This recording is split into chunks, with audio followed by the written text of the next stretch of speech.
সম্মানিত ভিউয়ার্স, আসসালামু আলাইকুম। আমি আজকে কাঁচা আমড়া দিয়ে রসালো ভর্তা করে দেখাবো। তার জন্য আমি গাছ থেকে এই যে কাঁচা টকটকে আমড়া পেড়ে নিলাম। আমড়াগুলো দেখতে কিন্তু দারুণ, অসাধারণ, দেখেই যেন জিভে জল এসে পড়ছে।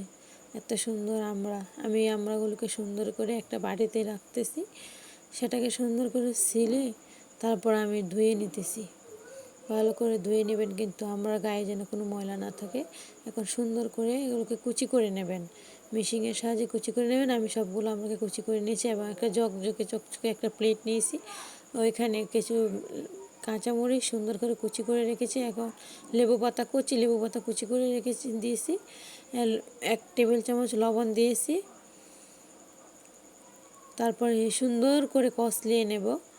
কাঁচামরিচগুলো সুন্দর করে কষলাতে হবে, না হলে ভর্তাটা ভালো লাগবে না। কাঁচামরিচগুলো সুন্দর করে ভালো করে কষলিয়ে নেবেন, যাতে ভর্তাটা ঝাল হয়। যারা ঝাল বেশি খেতে পারেন তারা আরও বেশি কাঁচামরিচ দিতে পারেন, সমস্যা নেই। চাইলে শুকনো মরিচ ভেজেও দিতে পারেন। যার যেটা বেশি রুচি লাগে সেটাই দেবেন। আমার কাঁচামরিচ ভালো লাগে, তাই কাঁচামরিচই দিলাম। এখন আমার কুচি করা আমড়াগুলো এর উপর দিয়ে দিলাম। আমার এই প্লেটটা ছোটো, তাই আমি আরেকটা বাটিতে নিয়ে নিলাম। খুব ভালো করে আমড়াগুলোকে কচলিয়ে নেবেন। আমি দেখেন খুব ভালো করে আমড়াগুলোকে কচলাচ্ছি। খুব ভালো করে কচলাবেন যেন রসালো হয়। এখন আমি একটা লেবু নিতে যাচ্ছি। আমার এই ভর্তা রসালো করার জন্য আমার একটা লেবুর প্রয়োজন, তাই আমি এই যে দেখেন আমার গাছ থেকে একটি লেবু নিতেছি। লেবুটা খুবই বড় সড়ো একটা লেবু, রসালো লেবু।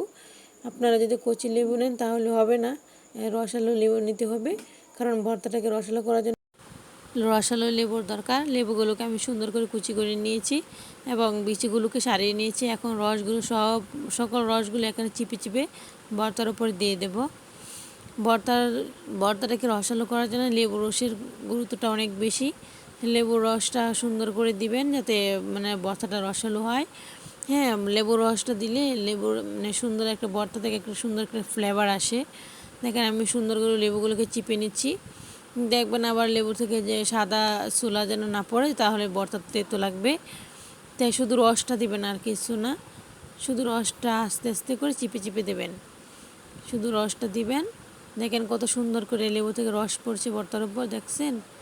অনেক সুন্দর, অসাধারণ রস। ভর্তাটাকে রসালো করার জন্য আপনারা কচি লেবু নেবেন না, কচি লেবুতে রস কম হয়। একটু রসালো লেবু দেখে নেবেন, যে এই লেবুগুলো একটু পাকা পাকা সিস্টেমের হয়ে গেছে, ওই লেবুগুলো নেবেন যাতে রস হয়।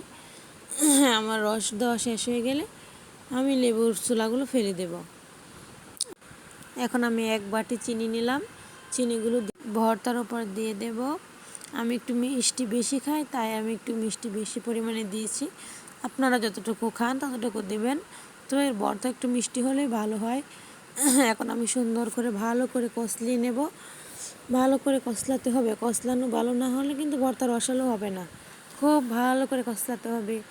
আমি খুব সুন্দর করে ডলে ডলে কষলিয়ে নিচ্ছি। দেখেন কত সুন্দর করে ডলে ডলে কষলিয়ে নিচ্ছি, আর রসগুলো মিশে যাচ্ছে আমড়ার সাথে। লেবুর রসগুলো খুব সুন্দর করে মিশে যাচ্ছে আমড়ার সাথে। দেখেন রস কিন্তু বাহির হচ্ছে, আমড়ার রস আর লেবুর রস অ্যাডজাস্ট হয়ে গেছে। অনেক সুন্দর দেখাচ্ছে, লুক দেখতে অনেক সুন্দর লাগতেছে। দেখছেন ভর্তাটা কিন্তু আমার কমপ্লিট হয়ে গেছে অলরেডি। আপনারা চাইলে এখানে তেঁতুলও মেশাতে পারেন। আমার বাসায় তেঁতুল নেই, আমি তাই মেশাতে পারিনি। আমি এখন অন্য একটা প্লেটে ভর্তাগুলো নিয়ে নেব খাবারের জন্য। এই যে দেখেন ভর্তাটা অনেক রসালো হয়েছে, দেখতে অনেক সুন্দর লাগছে এবং খুব টেস্টিও লাগছে। আপনারা চাইলে এভাবে ভর্তা করে খেতে পারেন।